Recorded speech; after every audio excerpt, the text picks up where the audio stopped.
mula sa mga bagong kalsada, matatayog na mga gusali o makabagong teknolohiya.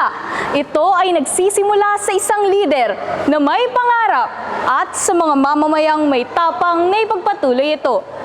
Isang mapagpalang araw po sa inyong lahat. Ako si Binibining Bituin, isang kabataang Quezoniang, may pagmamalaki at pagmamahal sa aking lalawigang kinabibilangan. Marahil kapag naririnig natin ang pangalang Manuel L. Quezon, hindi lang natin naaalala ang isang dakilang pangulo. Naaalala rin natin ang isang taong minsang nangahas mangarap ng mas maayos na bansa para sa bawat Pilipino. Isang pinunong naniniwala at may prinsipyong ang kalayaan ay walang saysay kapag walang kaunlaran. At ang kaunlaran ay walang kabuluhan kung hindi ito nakalaan sa kanyang mamamayan. Kaya't hindi katakatakang ipinangalan sa kanya ang ating sintang lalawigan dahil ang pangalang Quezon ay hindi lamang nagtataglay ng ating pagkakakilanlan.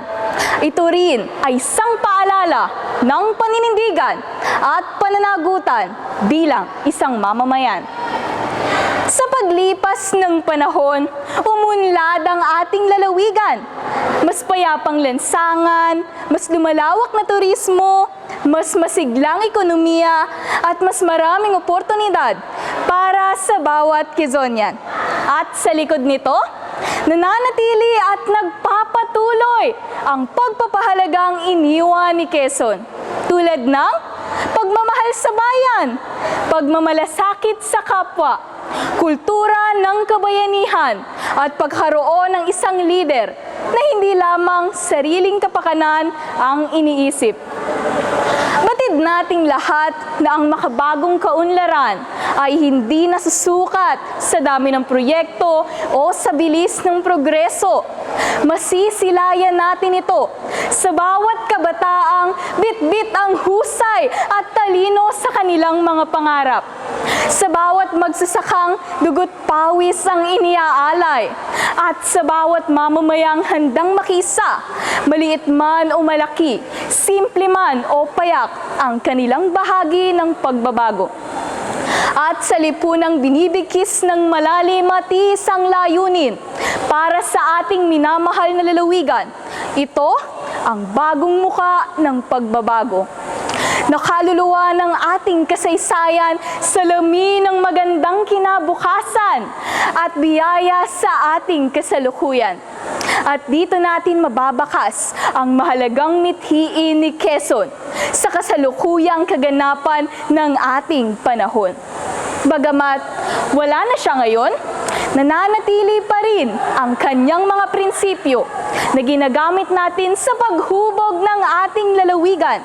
Isang patunay na ang kanyang mga pamanay hindi lamang basta't nakaukit sa ating kasaysayan, kundi pati na rin sa ating mga puso't isipan bilang mga mamamayan.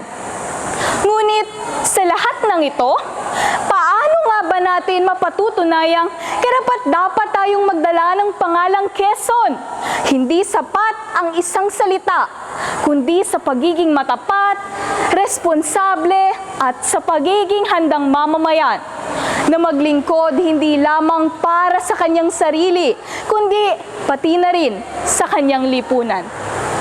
Dahil ang tunay na kaunlaran ng isang lalawigan ay hindi nagsisimula sa iisang tao.